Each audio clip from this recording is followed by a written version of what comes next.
Something new in airports. The world's first heliport is dedicated by the Army at Fort Eustis, Virginia. The widow of Warrant Officer Alfred Felker attends the ceremony with her 2-year-old son, who unveils a tablet dedicating Felker Heliport to his father, killed in a helicopter crash. The control tower is the heart of the $1 million heliport, which includes a hangar and administration building. Tower operators regulate the comings and goings of the big whirlybirds, which take off and land from runways or the 8 circular spots rimming the world's first heliport. The United Nations debates American charges against Communist China's imprisonment of our flyers. Russia's Malik, leading communist opposition to the charges, hears U.S. Delegate Lodge urge adoption of the resolution supported by 15 nations condemning the Reds' trumped-up spy charges, trial and imprisonment of the flyers. Malik insists that the flyers were spies, although they were shot down during the Korean War while wearing U.S. uniforms.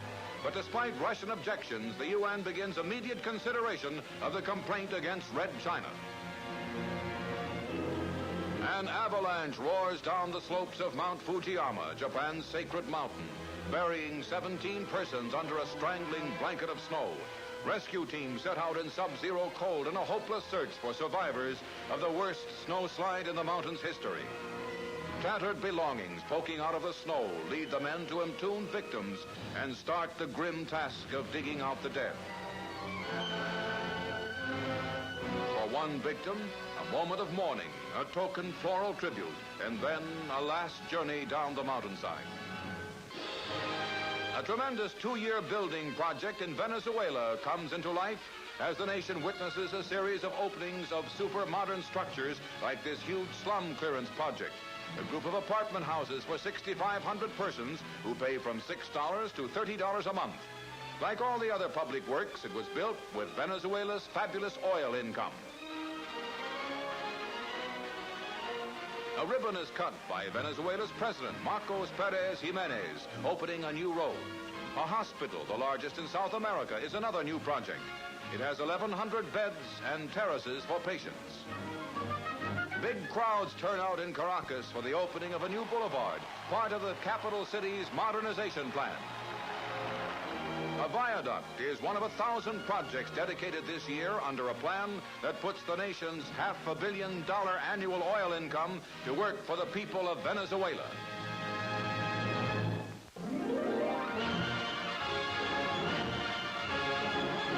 In New York, Charles E. Bohlen, United States Ambassador to Russia, waves goodbye before boarding a plane for Moscow and one of the most sensitive diplomatic posts in the world. Called home to report on recent developments behind the Iron Curtain, Bohlen returns to the nerve center of communism's worldwide conspiracy. Helen Keller, blind and deaf for all of her 74 years, receives a gold key as Woman of the Years in New York. Her sensitive hands hear the words of praise for her lifetime of inspiration. Afterwards, she voices gratitude for the award so richly earned by Helen Keller. Marshal Tito of Yugoslavia is off on his first state visit to Burma and India.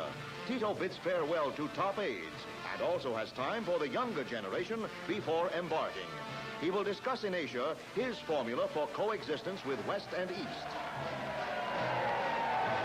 Mrs. Tito sees her husband sail for a 2-month visit to the East.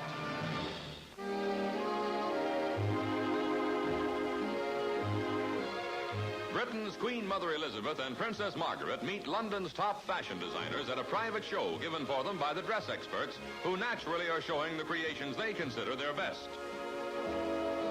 Before showing the dress, the first model observes royal protocol by curtsying deeply to the Queen Mother. This is a garden party dress in blue-printed white Cumberland nylon. It's by one of the Queen's own designers, who calls it cornflower. British fashion designer Norman Hartnell is attending and sees a dress specially designed for this show by a competitor. It's beige Irish linen with a coat embroidered in white.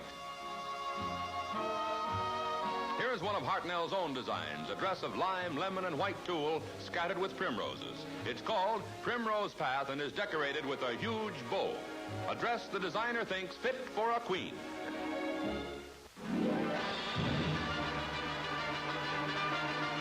In New York, Raymond Tierney, president of the Downtown Athletic Club, presents the Heisman Trophy to Alan Amici of Wisconsin as the year's outstanding college football player.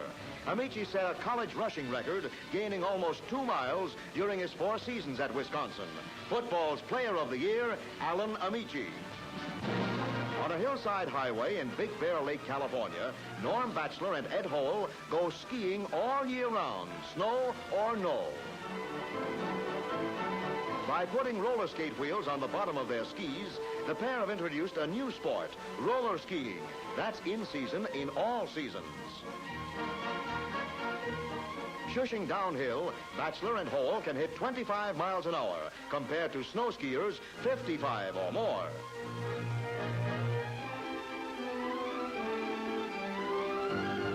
Freewheeling fun on the run. Restless man discovers a new and novel way to break his neck.